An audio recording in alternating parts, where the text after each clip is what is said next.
दीवान की ड्रामे की अगली किस्त का रिव्यू देने से पहले आज की किस्त के बारे में थोड़ा सा डिस्कस कर रहे हैं कि ड्रामा आपको नहीं लगता कि कहाँ से शुरू हुआ था और कहाँ जा रहा है।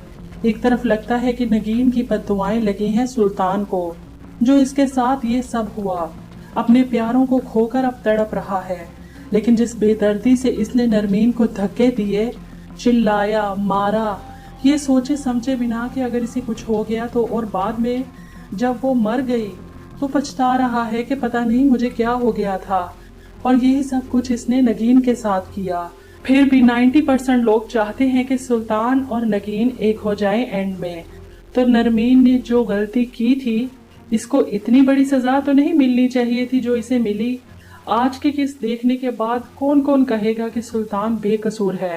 खैर, आज की किस्त के इख्तिताम पर आपने देखा कि मुजद्दिद दुरानी ने गोली चला दी और बीजान सुल्तान के सामने आ गई। यूं एक झटके में सुल्तान का पूरा खानदान तहस नहस हो चुका है। मुजद्दिद दुरानी को अपनी मां पर गोली चलाने के बाद सदमे से फौलिज का अटैक हो जाता है और सुल्तान को सजा के तौर पर इस घर से निकाल दिया जाता है। इसकी बेटी से मिलने की भी इजाजत नहीं दी जाती। अब इस नन्ही बच्ची को संभाल रही है। वो अपने बिस्तर पर पड़े बीमार शोहर से कहती हैं कि मैंने बच्ची का नाम रामीन रखा है। इधर आप देखेंगे कि हारून और नगीन की जिंदगी में अभी मुश्किलात हैं। हारून की मां नगीन को कबूल करने को तैयार नहीं।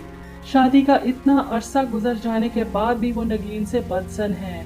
तो आखिर हारून फट पड़ता है, क्या हो गया है आपको? कितनी बार कहा है ऐसे अल्फाज इस्तेमाल मत किया करें। अम्मी, इतना अरसा अगर किसी ने कोई पालतू जानवर भी घर में रखा हो ना, तो इससे भी प्यार हो जाता है। वो तो फिर भी इंसान है जिसके बारे में आप ये सब कुछ कहती हैं। और वो बेचारी सारा दिन आपकी सारी कड़वी बातें सुनती है, लेकिन आपके अंदर का जहर निकलता ही नहीं। हारून की माँ अपने बेटे का ये रवैया देखकर हैरान और परेशान है। यही अगर वो पहले सोच लेती कि जो सब कुछ नगीन के साथ कर रही हैं, अगर इनका बेटा इनसे बदसन होकर अपनी बीवी को लेकर इन्हें छोड़कर चला जाए तो वो क्या करेंगी। हारून की माँ को सोचना चाहिए कि यही सब कुछ अगर इनकी अपनी बेटी के साथ होता तो वो क्या करती। किसी और की बेटी को बद्दुआएं देकर अपनी बेटी की खुशियों की दुआएं कबूल होने की उम्मीद नहीं लगानी चाहिए। हारून अब तक अपनी जिद पर अड़ा हुआ है। इसे नगीन से मोहब्बत है, लेकिन इसकी बात मानने को तैयार नहीं कि बच्चा अपना रिस्क खुद लेकर आता है। इसे सिर्फ पैसा चाहिए। पुलाव बना रहा है कि हम लोग रिता की शादी के बाद बाहर सेटल हो जाएंगे। अच्छी बात है ना, हमारे बच्चे भी वहीं पले बढ़ेंगे। हकीकत की जिंदगी में रहने वाली नगीन एक बार फिर से हारून से कहती है कि ऐसे ख्वाब मत देखें जिनकी ताबीर मुमकिन ना हो। हारून चिढ़ जाता है, तुम इतना नेगेटिव क्यों सोचती हो? और हारून का यही लालच इसे ले डूबेगा। जब सुल्तान और नगीन का सामना होगा और सुल्तान एक बार फिर से नगीन को हासिल करने के लिए हारून को रुपए, पैसे, दौलत, हर चीज का लालच देगा, तब बहुत मुश्किल दौर आने वाला है नगीन के लिए, क्योंकि सुल्तान पैसे की दम पर एक बार फिर से नगीन को हासिल करने की पूरी कोशिश करेगा। आप लोग क्या कहते हैं इस बारे में? कमेंट करके हमें अपनी राय जरूर। मुजद्दिद दुरानी की सुल्तान पर चलाई जाने वाली गोली बीजान को लगती है और वो वहीं मौके पर खत्म हो जाती हैं, जिसके बाद आप देखेंगे कि सुल्तान बिल्कुल बदल चुका है।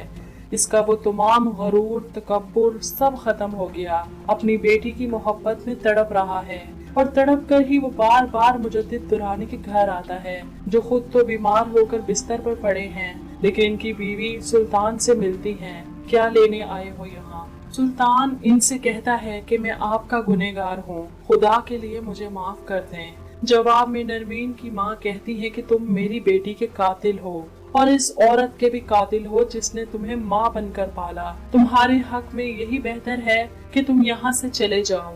सुल्तान इनकी मिन्नत करता है कि मैं एक बार अपनी बेटी को देखना चाहता हूँ, मेरी ये आखिरी ख्वाहिश पूरी कर दें। जिस पर नरमीन की माँ कहती है कि तुम इसका हक खो चुके हो। सुल्तान का सब कुछ खत्म हो गया और इसकी बेटी को भी एक बार देखने की भी इजाजत नहीं मिली।